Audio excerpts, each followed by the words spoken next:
Hello, New Bedford, and welcome back to Innovate and Educate. I'm Dr. Matthew X. Joseph, Assistant Superintendent of Technology and Learning.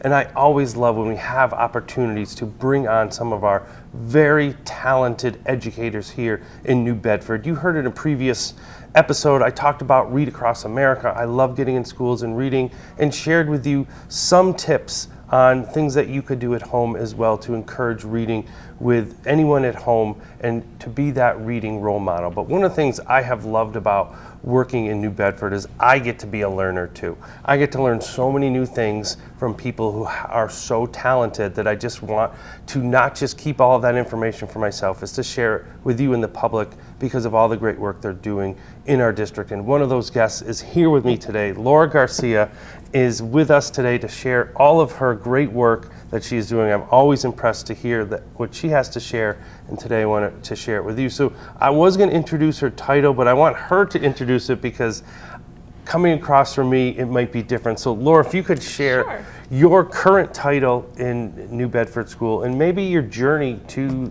that in education. Okay, great. So my name is Laura Garcia. I am the Curriculum Data and Assessment Manager for English Language Arts for the district. And I started many years ago, almost 25 years ago, in the district, and I taught English Language Arts for 7th graders at Normandan Middle School for 13 years.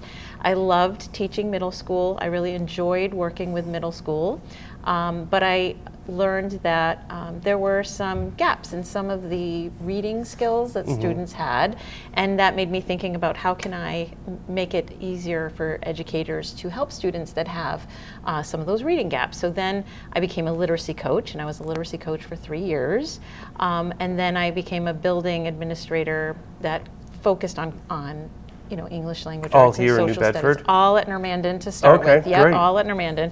And then this opportunity to become the Curriculum Data and Assessment Manager came, and I jumped on it because that was sort of my dream job, to be able to support teachers and learners in their journey for literacy. And I think sometimes when we hear a coach or support or someone from central office coming in, it sometimes can be seen as like, oh, here they come. But again, I know the work that you do, I've seen it, and it's a very welcomed experience. But share what that experience is like, that you bring information into schools. I've seen you with teachers and principals. What's kind of some of the day-to-day things that you do in your role? Yeah, so I create supports for the district to be able to initiate activities in their classrooms. I manage and look at curriculum. Curriculum has been adopted pre-K to 12, and I'm helping support those efforts to get the curriculum used in a way that's best for our students. And when we say curriculum, we don't mean a script. We mean resources that are at grade level, because teachers are very busy. Teachers have a lot to do in their planning, and it's a lot to ask them to create curriculum. So we wanted to make sure that we had the best materials put in front of students so that teachers could plan using those materials and be able to give students grade level materials that were appropriate.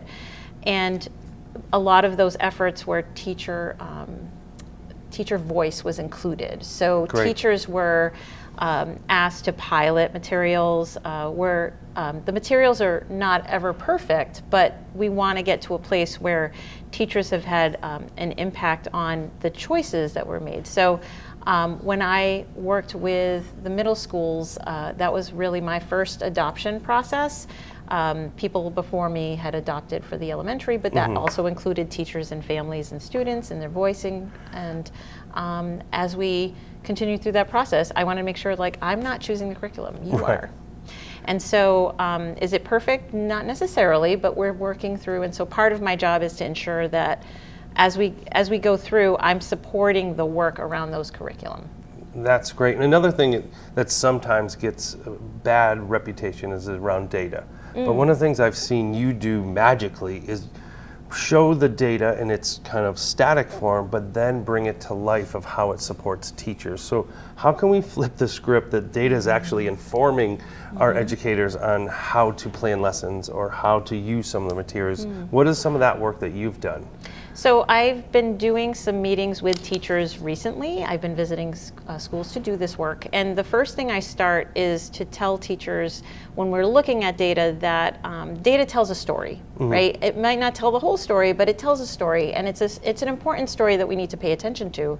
And in order to change the data, if we're not happy with the data that we're seeing, how can we what changes can we make to make it work for us so that the data will look the way we want it to look? And so if we see data that is hard to look at, it's important to remind those that are looking at it, we have to face this data in order to change it. And so when we face the data, we should face it with questions. And so what are we noticing? What are we seeing? Do we have questions about the data? Data should have us think about questions rather than always give us all the answers. And so when we're looking at the data, what is it that we're noticing? What is it that we're wondering? And then when we're coming up with those questions, how can we attend to the answers that may shift the data? And so that it becomes more of a discussion rather than, here's your data, why isn't it the way we want it to look? What is the data telling us? And I think one of the things, and I think getting that out there is important, and having that teacher voice is important. One of the things that was a challenge for me is not in a similar trajectory as you, because I wasn't in the middle school, but being a classroom teacher and then a principal and moving to the district role, it took me a while to feel like I'm not connected to something.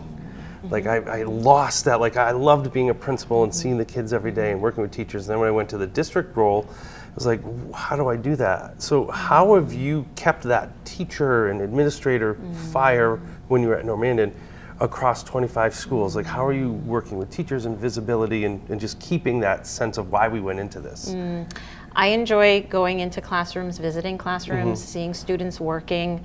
I do a lot of learning walks, as you know, and so that's an opportunity for me to see students interacting with the materials that I'm monitoring and looking at and making sure that is this the best experience that a student is having with those materials. And so another thing that's very helpful for me to stay connected is to continue to talk to teachers, to find out what their experiences are. And so right now I'm doing a lot of talking to teachers at the middle school level to find out what their experiences are with the current curriculum, to see what is happening, how are students responding to the text and to the questions that we're doing.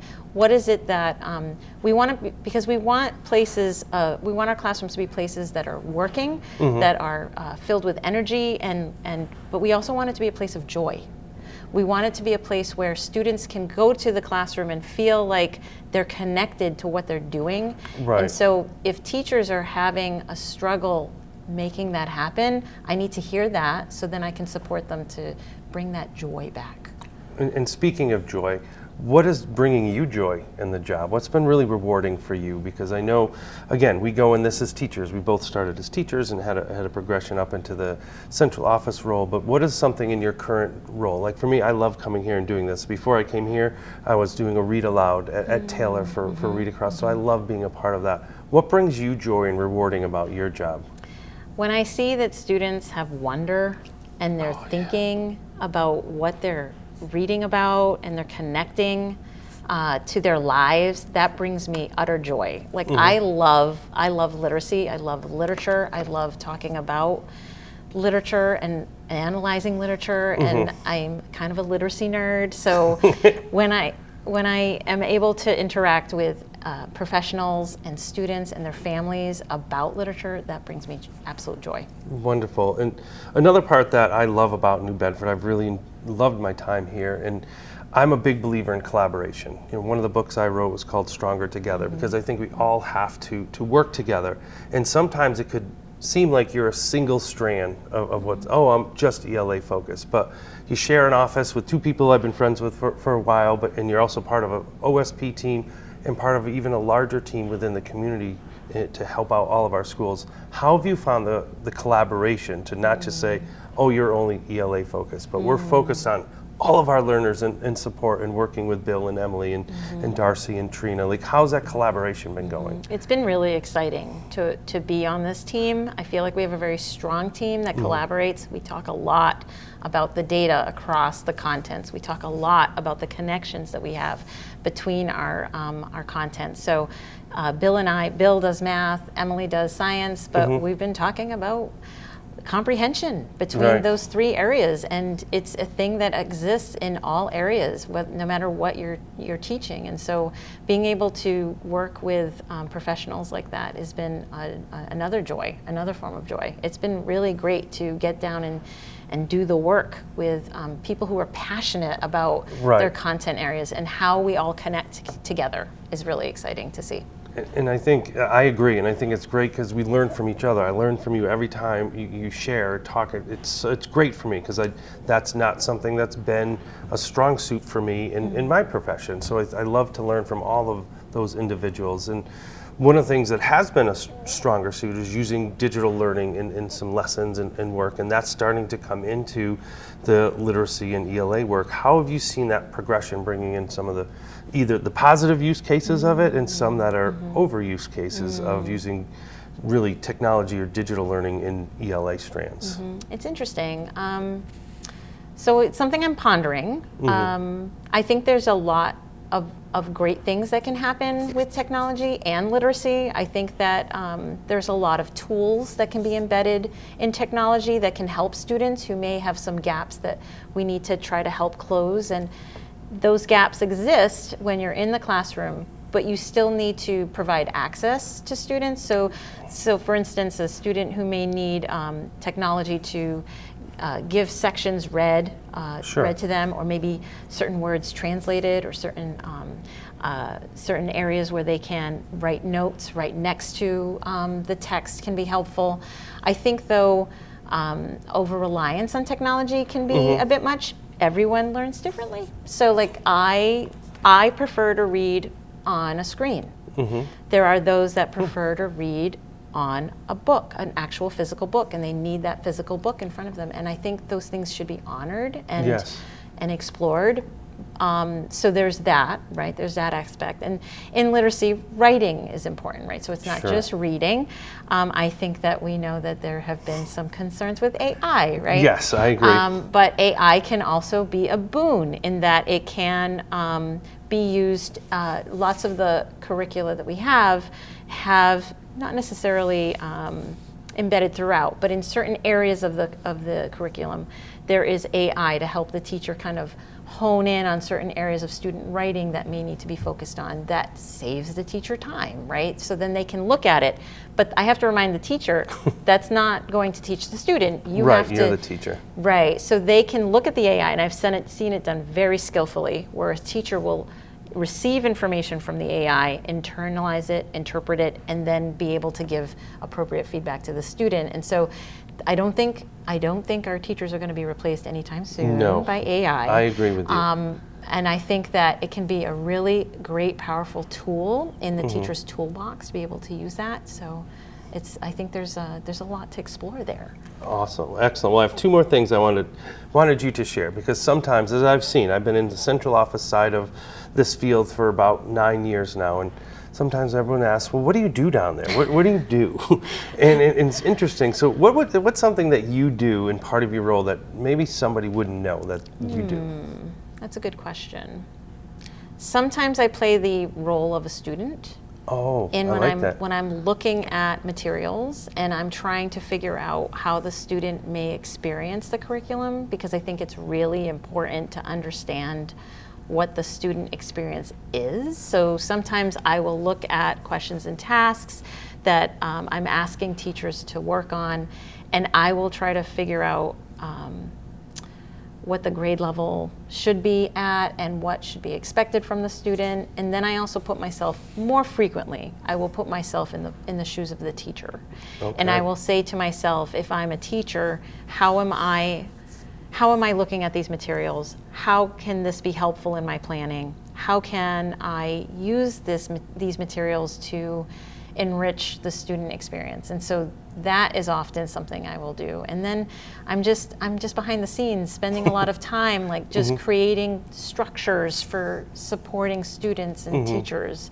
That's a lot of my time, I guess. That's wonderful. And now, one last question, because when we talked about your role at the beginning, it was like, well, here's what it is. Here's the phrasing behind CDAM, and it's not a role that you often hear. And we talk about, I like to share with the community kind of like what I feel my role is. And I often talk about one of my main roles is to make the classrooms, or to be a part of creating classrooms that are as dynamic as the world around us. I see that as a key player in my role. So for those out in the community who see CDAM of ELA, what would you say to the community that this is what your role entitles?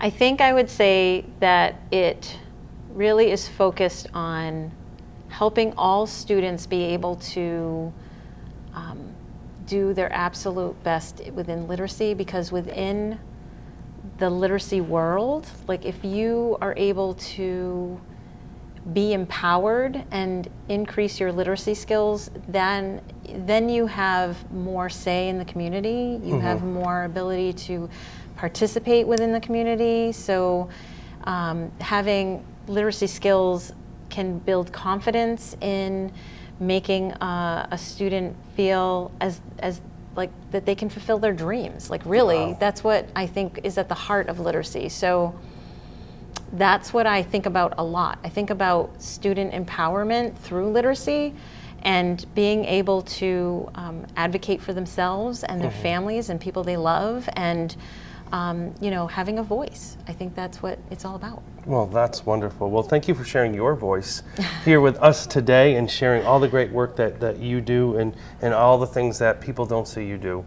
Thank you for making that happen. And I know personally I learn a lot from listening to the work that you do. And for all of our families out there and in our community, I want to assure you, you have some amazing leaders here like Laura and many others that she mentions. I have the great really pleasure of seeing them work, and their work is impacting your children and students each and every day. It may not be one-to-one correlation in the classroom, but it is fascinating to see that the time and effort that they put in to support learning in this district. So thank you for continuing to watch, continuing to send some suggestions. I love getting emails of like, hey, why don't you talk about this in the one-to-one sessions that I do? So I like that. Or if somebody'd like to see come on as a guest and learn more about them, please feel free to send me those emails as well. So thank you for continuing to be a great support to New Bedford School, and remember that what starts as a splash will make a whale of a difference.